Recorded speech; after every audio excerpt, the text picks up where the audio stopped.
संजू दो भाइयों में अपने घर की सबसे लाडली बहन थी। पिता की मृत्यु के बाद दोनों भाइयों ने मिलकर शानदार तरीके से उसको घर से विदा किया था। अब माँ की देखभाल की सारी जिम्मेदारी दोनों भाइयों और बहुओं पर आ गई थी।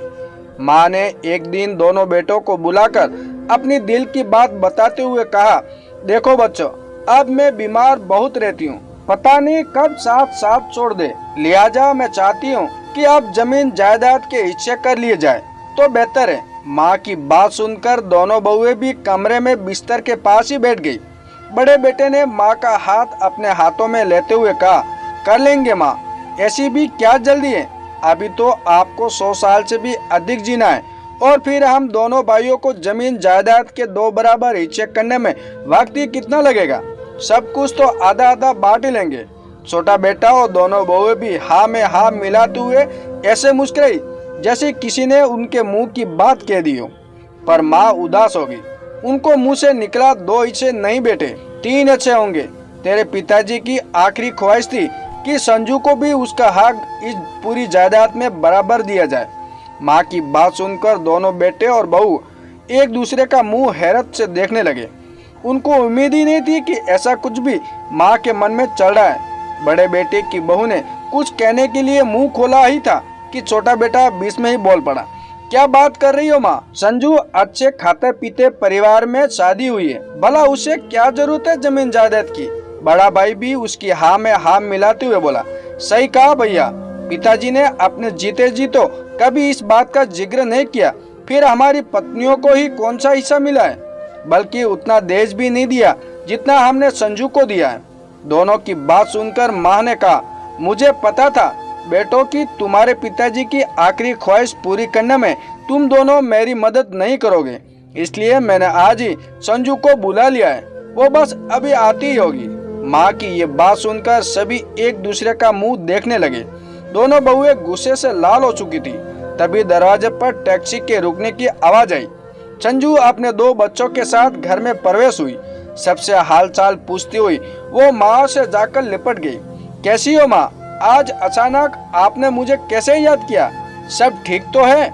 माँ बिस्तर से उठते हुए बोली, सब ठीक है बेटा, बस तेरे बाबूजी की आखिरी ख्वाहिश पूरी करने के लिए ही तुमको याद किया है। माँ की बात पूरी होने से पहले ही संजू बोल पड़ी, आखिरी ख्वाहिश? कौन सी ख्वाहिश माँ, मैं कुछ समझी नहीं। माँ कुछ बोलती इससे पहले ही बड़ी बहू ने अपना मुंह बनाते हुए कहा, आपके दोनों भाइयों के बच्चों की खुशहाली की नीलामी की ख्वाहिश और क्या। संजू कुछ समझ पाती तभी छोटा बेटा बोल पड़ा, देखो माँ, हम अपने हिस्सों में से 1 फुटी कौड़ी संजू को नहीं देने वाले। पूरी जमीन जायदाद के लिए सिर्फ 2 हिस्से होंगे और राखी या भाई दूज पर संजू का आना जाना लगा ही रहेगा। सो इसके और उसके लिए कोई मनाही नहीं है। संजू को सारी बात समझते देर नहीं लगी। उसने माँ को समझाते हुए कहा, देखो माँ, तुम्हारे संजू को किसी प्रकार की कोई कमी नहीं है। मैं चाहती हूँ कि मेरे दोनों भाई खुश रहे तथा जैसा वे चाहते हैं वैसा ही आप करो। ये कहकर संजू ने माँ को सहारा देकर बिस्तर पर लेटाना चाहा, पर यह क्या, माँ के शरीर में कोई हलचल नहीं थी। संजू माँ के शरीर को पूरी ताकत से झिझोड़ते हुए चिल्लाई, माँ आंखें खोलो माँ। दोनों बेटे भी माँ की नब्ज टटोलने लगे। माँ इस दुनिया से विदा हो चुकी थी, शायद उन्हें दिल का दौरा पड़ा था। सब फुट फुट कर रोने लगे। माँ की 13वीं के बाद संजू अपने परिवार के साथ अपने ससुराल लौट आई थी। दोनों भाइयों ने मिलकर जमीन जायदाद के 2 बराबर हिस्से कर लिए थे। बड़ा भाई भी अब अपना हिस्सा बेचकर शहर चला गया था। शहर में नया मकान खरीदना चाहता था, लेकिन बिजनेस में घाटे के चलते किराए के मकान में ही गुजारा करना पड़ रहा था। इधर छोटे भाई के इकलौते बेटे को कैंसर ने घेर लिया। लाखों के कर्ज के बाद भी वो ठीक से बेटे का इलाज नहीं करवा पा रहा था। ये सब समाचार जब संजू को मिले तो वह खुद को नहीं रोक पाई।